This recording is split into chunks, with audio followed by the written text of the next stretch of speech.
Thank you for joining XROM, which is India's first AR/VR focused podcast. And today I'm delighted to have with me Mr. Elmar Arunov, who was earlier a business strategist for artificial intelligence, AR, and VR, and currently the program lead of the Telecom Challenge at Deutsche Telekom. So, Elmar, really appreciate you taking time and being part of the podcast. Why don't we start with the big word, the metaverse, that word which has got everybody going bonkers. The brand Facebook rebranded as Meta and the world has gone completely crazy. But there's a lot of haziness around what actually the metaverse is, because there's so many explanations out there, so many influencers, so many leaders sharing their insights on what the metaverse is. Could you kind of share light and bring some, give my audience like the lowdown on what the metaverse is from your perspective? I mean, a start for such a podcast interview couldn't be bigger than asking what is the metaverse, one of the most hyped topics nowadays. And there is currently not the one unified and the global definition on this topic. And if you ask me personally, Elmar, what's your opinion on that? I would say, from my point of view, the metaverse is it will be interoperable for first point, and the persistent virtual ecosystem. This is quite important for me to see it as an ecosystem with one ultimate goal. And this ambition and the one ultimate goal is to offer a hyper-realistic alternative world for the one in which we are currently living on, right? So it would be really the same like we're living on, but on a virtual side, parallel world, you can say it this way. To realize the metaverse ecosystem, many, or let's say a combination of multiple components needs to be considered. First of all, I see the content side quite important to realize the metaverse ecosystem. Additionally, on the content side, I see the digital avatars as essential, because we need to be somehow represented in virtual worlds, right? And digital avatars will be an essential part of it.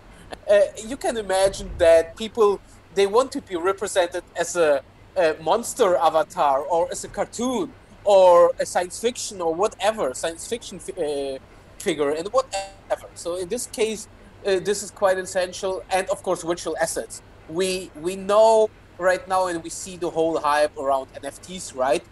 And I think they will dominate virtual asset perspective on the content side. Then let's move to the second component. It's, for me, the hardware layer. Here I separate in two areas: the display devices all around VR, AR, so virtual reality and augmented reality devices. And if you ask me personally, I think virtual reality hardware will dominate the race as an entrance device into the metaverse, as I see it as a closed virtual environment, right? But still, augmented reality devices will have their supportive role. Imagine, following case, you're in a living room, sitting on your couch, and you don't want to enter the metaverse ecosystem itself, but you still want to monitor and configure your avatar. You could imagine taking your glasses, augmented reality glasses, displaying your avatar as a hologram in your living room, and just making some adjustments on the haircut, the clothes, or whatever. So this kind of use cases I could imagine on an AR perspective. Then third component is, for me, actually, that's something, let's go into the machine room, where what not many people are talking about. It's the application layer. Hereby, I see topics such as user interface as quite important aspect, but also virtual reality compatibility, which is important. And I mean, if we consider or talking about virtual assets, there needs to be a marketplace, right? And this is on the application side, which needs to build all the mechanisms for a marketplace and UI behind and all of the things. And I just mentioned in the beginning, interoperability plays a huge role. In order to ensure partially this vision, APIs, interfaces are quite important in order to allow that the hardware, the avatars in the virtual worlds are interconnected with each other, and that interplay takes place on that side. The next component, which I call the service layer. And here it's all about building up the application server, but also, and you mentioned that, privacy and security mechanisms and services. This will be crucial crucial and important for the success of the metaverse experience, right? That everything is secure, that every user as an avatar feels safe there, and so on. And once again, figuring out the interoperability part, I think that blockchain services will play a huge role here, especially bringing some examples. Imagine decentralized user accounts of your digital identity, which could also bring some security and privacy aspects inside, right? In order to allow who can see my account, who not, and so on and so on. But also on a virtual possession perspective, I think blockchain services will play a important role from a smart contract perspective, which are necessary and needs to be deployed on the blockchain to ensure NFTs, but also from perspective of a distributed file storage for crypto tokens, for NFTs, and so on. And if we consider the component of services, I would also like to give a huge highlight on the topic of programming languages, which are necessary to build all the worlds, right? But specifically on the 3D level, all the design engines are so crucial. I mean, without all the Unities and Unreal engines which are existing on the world, and they are way beyond just this two existing, I think they will have a huge impact on how we will experience the virtual worlds, the avatars, because I believe that photorealistic will be essential. And that's the reason why, I mean, I really like the Decentralized and the Sandbox and many other platforms, but I believe there needs to be a progress in regards to the resolution and the photorealistic item behind. Yeah, so awesome things happening. We are laying the building blocks of what is going to be the next evolution of a computer. We will break away from a 2D platform and get into the 3D world.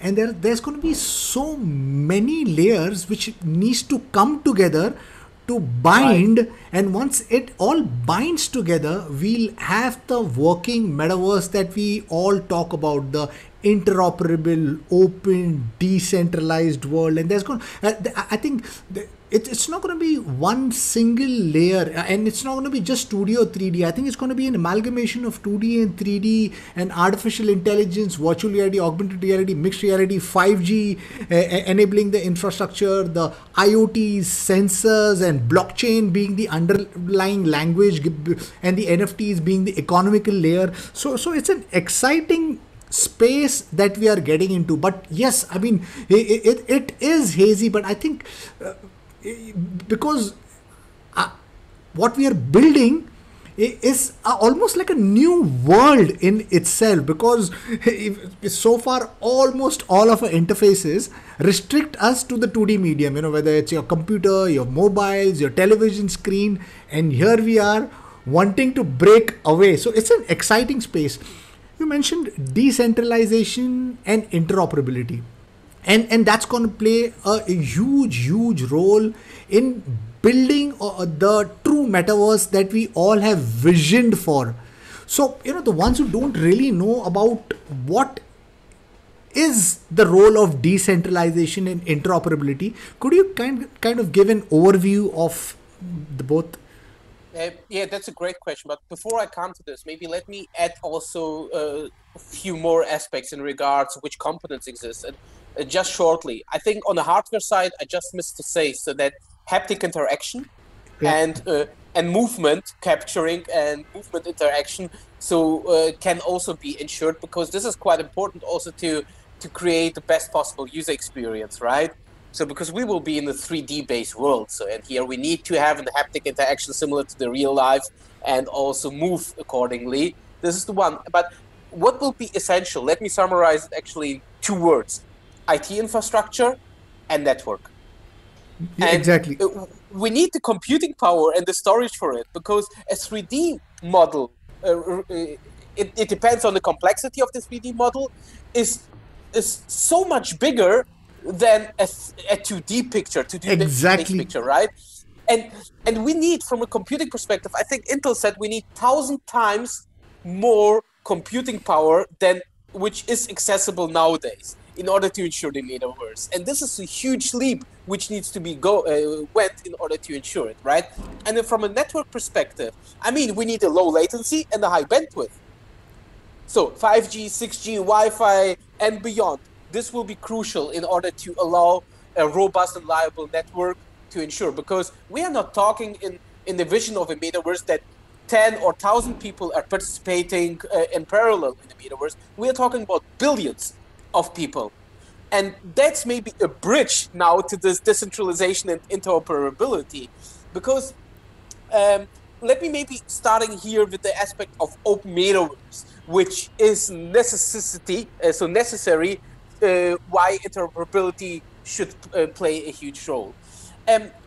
Open metaverse actually has the ambition, how should I say, to ensure the user or to ensure for the user the best possible use and experience of the ecosystem components, which I just displayed to you, right? The 6 components, and included technologies from hardware, but also from a software side. And by the way, because we talked in the beginning about it, that also applies from philosophical and ethical principles, right?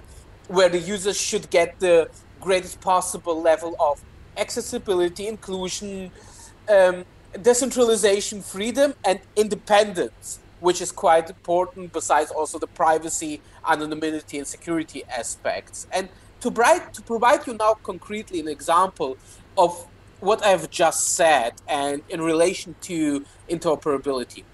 Imagine following case. Imagine you've created a digital avatar which represents you in a metaverse, right? And over the time, you collected and bought many virtual possessions in a specific world. It can be the sandbox, wherever, Horizon, wherever. Now imagine following. You want to take all of the assets and your whole wallet together with the avatar to a different role, to a different virtual world, right? If interoperability and the accessibility is not given, that wouldn't be possible. Means you would need to start to create a new avatar, collect again all the virtual assets, every single item once again from the beginning on. And this would be from a customer experience so horrible that people wouldn't see any sense. Why should I really work on that? And now let's apply this to the real world, because interoperability is existing here in the real environment. How?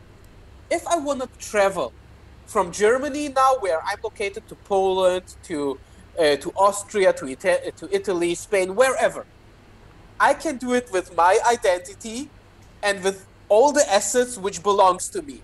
I can reuse them in Spain, I can reuse them in Italy, in Poland, in Netherlands, wherever I am. I just need a passport, right, for that. And this is the same where I want to see from an interoperable perspective in the metaverse. I should be able to jump from one world to another, or to teleport myself or travelport myself from one world to another without losing my identity, including my avatar, my wallet, all my assets. And this is why decentralization, which will be taken enabler role for interoperability, why that is so important. Right, yeah, I think you gave a brilliant example, a metaphor for, possessions, because of physical possessions, we can cart it anywhere. Nobody's going to stop us. But in the virtual world, in the web 2.0, there's so many restrictions, because all of these platforms have built walled gardens and paywalls, and everything is restricted. So that itself is such a open conversation, because so far almost all of our companies, organizations, government work in a centralized manner. Right. How do we shift the mindset is such a big question, big crazy question, because it's nice to have these conversations that we say that, we are creating the decentralized open world. But what does that mean to a brand per se like Amazon? That means that all the middlemen goes out of the picture. That means for a Facebook that as a content creator, the content creator gets more revenue rather than the platform itself. So how does that conversation on the narrative works for all of these centralized functioning companies? It's such an open-ended conversation. I hope that more people kind of talk about that and find ways to drive these big centralized companies and organizations towards decentralization, because even the biggest blockchain companies, when they talk about decentralization, they are so far away from being decentralized, because there are few people in even the blockchain or the cryptocurrency world who are called the whales, who owned 80 or 90% of all the cryptocurrency or all the NFTs. So there's so much inequalities. Now, talking about brands and consumers, what are the applications do you see rising in the metaverse for brands and consumers? That's also a good question, but I think you brought up two actually amazing points. The one is the mindset, brand mindset. So how much I want to open my gates and allow that the traffic leaves to another, because at the end of the day, if you take the business model nowadays, I want to keep the traffic on my side, right, and don't let it go. So this is the one thing I think a mindset shift needs to progress and to be done actually on the cultural side and business side. And secondly, there are actually some approaches like a DAO, decentralized autonomous organizations, who try to find a solution of decentralizing the decision making. But the paradox itself in this way is you still give a number of organizations the right to make decisions, which is not that far or not that much different to the current one, right? So, but still, it's an approach, and I think we need to make some lessons learned in order to find out what could be the best possible option on the technological, business, but also cultural perspective to ensure open metaverse and interoperability. There are multitude of new applications coming for consumers and brands. Let me maybe start shortly with the consumers. I see it's not the holistic view what I give. There is so much more, but because of the time issues also, let me give on the consumer side three things. Virtual possessions, you mentioned, with the background that consumers will or are already putting and will put even more strong stock on positions and digital ownership. I mean, see the whole NFT hype, right? It will drive a new wave of virtual products and possessions. And secondly, virtual spaces. I mean, virtual venues, they will evolve beyond being used just for video games. They will become destinations for people. Where they want to take their time and spend their time, right? And this will set the scene for the next era of events. Digital and virtual events will take place from the physical world, now digital, and go to the virtual environment, but also the way how we socialize and how we network between each other, not only on a social networking perspective, but also business networking will change completely the way how we will do it. Third of all, on the consumer side, the metaverse could enable teleportation. I mean, it will enable teleportation, right? And immersive sensory, it will offer an immersive sensory experience that brings travelers as close as possible to a physical destination.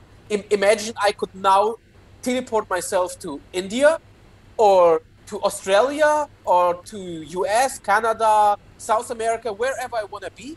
I would be confronted with a 3D simulated environment of this one specific location I want to go. And imagine from travel booking perspective. Nowadays, I go to so many comparing websites where I can have a look on 2D pictures, right? And see that I like it or I don't like it, and then decide. Imagine following. You're going with your avatar to the 3D simulated location of the hotel, can experience the people who are already there, ask them some questions. How is it there? How have been in the past? Do you have any great or negative experiences, and based on that immersive experience, you can still decide in the physical world, do I want to travel there as a real person, or I will decide for something different. And I mean, you can even transportate yourself to a completely science fiction based location, which is not existing in the real world. But now let's move to the business side. On the business side, also here, not a holistic view, just three examples: visual marketing. It will be quite important. I mean, like in the physical world, companies could use virtual worlds, buildings, and even virtual benches, right? And virtual clouds to put their brand on it. I mean, from a user experience perspective, I would not give an advice to put your brand on a virtual cloud. Uh, so just a guess that it will not work, but just the possibilities. You could do whatever you want from a marketing and branding perspective in order to promote your brand, right? Then virtual commerce, the way how we do shopping, and from a business perspective, how retail is done, will change. Imagine digital twin stores, which will pave the way for the next retail frontier. I mean, this will definitely happen, and brands will be able to push the boundaries of creativity in the metaverse and offer shopping experiences which are just unrepeatable in the physical world and in the real life. I mean, if you wish, you can have a store with 1,000 floors. If you want, you can let your user fly or experience the product testing on a completely different way. So and this would be just not possible, right, in the real life.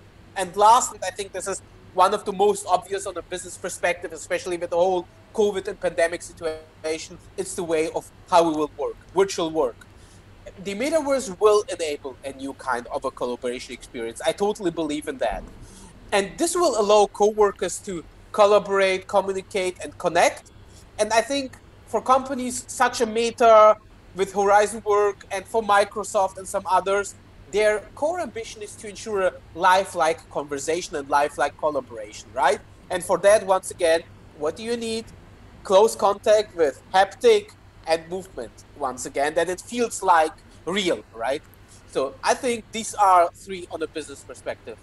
Lovely. Yeah. So I think once this metaverse starts showing real world value, there's going to be so many applications for consumers as well as brands. It's an exciting space, and I'm super excited for what is coming. Would you be able to advise on how brands can position themselves for the metaverse? There are so many options from economical perspective, from opportunities, I just said, new application fields will arise, but existing ones needs to be redefined, how to virtualize them, and so on. Because imagine following from a conclusion perspective, out of sight, out of mind. Exactly. If companies will not be a part or contributing to the metaverse ecosystem, the brand value and the customer base might be influenced by this. And if I say influenced on a negative perspective, right? I mean, we all know the BlackBerry example with the smartphones and so on, what happens, and some other examples on that disruptive way. So, and the metaverse will give you some options, and I see actually following ones. First of all, take an enabler role. Companies could provide technology elements such as blockchain, AI, XR components, VR, AR components, but also rendering issues, computing power on an IT infrastructure perspective, or connectivity, if we speak from a telco perspective, in order to power or let me not say or, and to secure the metaverse. This is the enabler role. But there is also a creator economy and the creator role which a company can take. Here, I mean actually to contribute as a company on the content side, like virtual spaces, avatars, virtual possessions and assets, right? Like products, virtual products, and so on. But also on the hardware side, in order to improve the user experience. Here, the user experience on the creator side plays the key role, right? And then there is a third one, a consumer. I take a consumer role as a company and be a part of it in order to consume the opportunities within the metaverse ecosystem. If you ask me personally, I would say the hybrid model. would be the best one. A hybrid model means either be a part of all the options, be an enabler, be a creator and consume, or just take fewer of them, like creator and user or creator and enabler. But I think if you have the possibility to be an enabler and to power and secure the metaverse ecosystem, you should do that. If you have the IT infrastructure, the technology expertise, or the connectivity, do that, because this will be so essential. And once again, I believe the metaverse cannot be developed or created by just one entity or a company. It can be only done by a collaboration and by an alliance of many companies who are contributing in these fields. Right. Are there any tips or recommendations that you would like to share to enterprise and brands to be future ready for the metaverse? I would split it up in two ways, actually, strategical advices and operational. From strategical perspectives, I would say, first of all, quite essential, clarify how the metaverse ecosystem may impact your company's strategy, your existing strategy, and your sustainable advantage on a business model perspective. So, what impact could it provide? Secondly, as soon as you have done this task, understand how your current value proposition will evolve and contribute to the metaverse. That's what I mentioned before: enabler, creator, and consumer. So define that. And what's quite important also, increase the transparency of what assets and capabilities you already might have in your company and how you could monetize them. I mean, as a network provider, it's quite clear you have the network capabilities to drive it, right? And in this case, you need to see how could we monetize them for the metaverse. And third of all, on the strategy perspective, I would say define simply a strategy to position.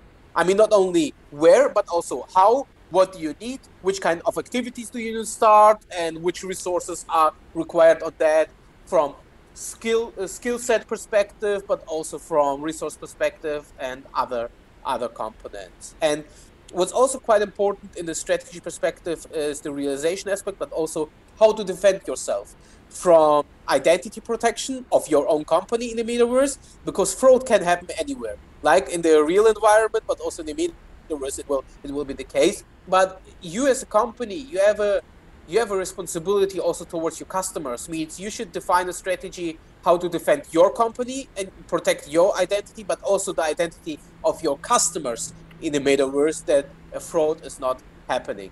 That's from a strategy side. From an operational perspective, I would say, let's go down to earth and let's enable that the metaverse is experienced in your company. Because as I said in the beginning, there is not the one definition on that, right? I mean, currently nobody really knows what the metaverse. I mean, if you ask 10 experts or 10 people, you get 20 opinions. Right. So, but nobody really knows what it will be. Opinions about what it is there, but what it will be is something different. And therefore, I believe that you need to give your employees the possibility to experience first aspects like virtual spaces of virtual worlds and so on, how to behave with an avatar, what is an NFT, how I can take it, how I can program it, and so on. Make some demo sessions within your company and get internal publicity on this topic, because it is similar like with the topic of AI. There were so many negative aspects within several companies. They said, oh, an AI could take over my job and so on. But you need to educate people that AI will bring positive aspects, not the negative part, right? It will be a supportive technology. And the same with the metaverse. You need to do publicity internally in order to let the people know that the metaverse will bring you so many new opportunities, so many new jobs, so many new skill sets will be required, and so on.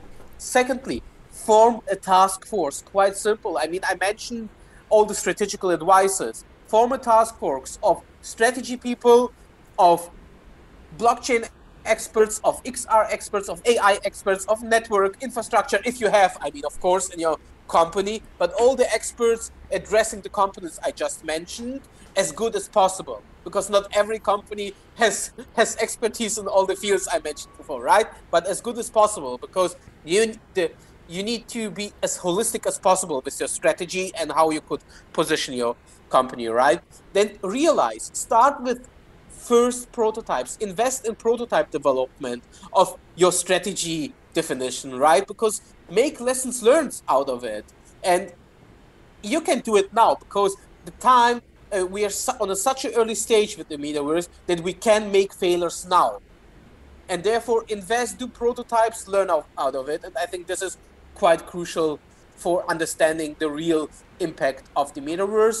And I mentioned before that 3D designers, UI, UX experts will be the future workforce. And in this case, get the talents. This is so important. And this is an advice I definitely give to the HR departments on the company side. Identify if you have already the experts within the company. If yes, you did a great job already in the past. If not, hire talents, hire people with the required expertise. The market is full with them. I really promise you, they are there. It's not a gap. Then go public. As soon as you have done all the operational homework I just mentioned, position externally on consortia, on conferences, and like on podcasts, on your podcast, and other podcasts, what you're doing actually in that field and what your lessons learned are, and definitely win with partners. You can, or you shouldn't have the ambition to build the metaverse on your own. Create corporations and win together. Right. Yeah. So this, I think the next 10 years is going to be so awesome for brands as well as consumers. We are, for the first time, I think we are looking at everything in a very holistic, collaborative, inclusive, diverse way. We are actually addressing all of these, pointers. And you pointed out that, it's so important to have a foresight and start tinkering right now. Get your hands dirty, be prepared for the future, because this metaverse is gonna really open up. The opportunity is gonna be presenting. It's gonna be humongous. Some say it's a $8 trillion opportunity. So I think this is the right time for brands and consumers to start tinkering around and get their hands dirty, or they'll be completely left out. And so it's the right time for people to exactly invest and be prepared for the future, because the future is coming really, really fast. My last question to you, because the podcast is from India, what is your view on the Indian market? Are you looking at collaboration with Indian startups? Because we have around 2,000 plus XR startups, and the numbers are growing rapidly, right from hardware to software. We have startups over here who are building AR glasses to virtual reality glasses to mixed reality glasses. So what are your views on India's market? Are there any plans to collaborate? And while you are at it, maybe you could kind of share your predictions, like 2 or 3 predictions on the metaverse. I mean, you actually gave a perfect answer already, Eddie. Let me maybe bring up something, summarizing on the one way and bringing up an example from Deutsche Telekom perspective, how we collaborate. Software, hardware, and the expertise. This is what India definitely has. We don't need to discuss about that. That's a no-brainer. And we definitely recognized that potential already many, many, many years ago. And that's the reason why we, for example, opened a digital lab in India, where many software architects and software developers are working on topics like voice recognition, voice assistance, AI in general, and some other interesting and relevant technology topics together with us. So, and as I said, you gave the answer already. The ecosystem is huge, and just by the population, it's already huge, and from expertise perspective, it's minimum that huge.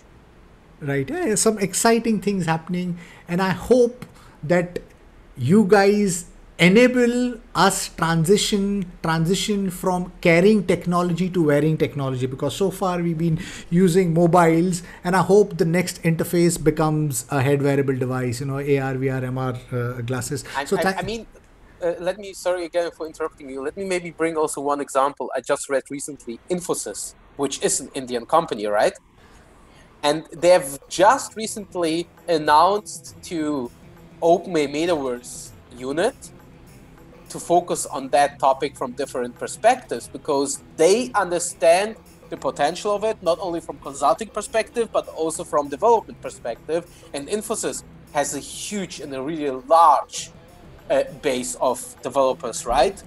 So it's like, please correct me if I'm wrong, but it's like the company that huge as Google and important for India as Google, right?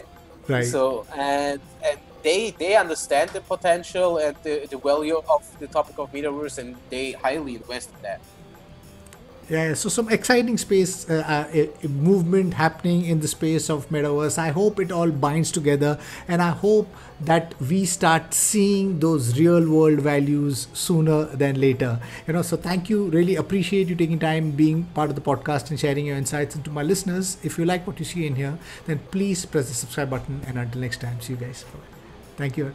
Really appreciate this. Thank you, Eddie. The pleasure was on my side.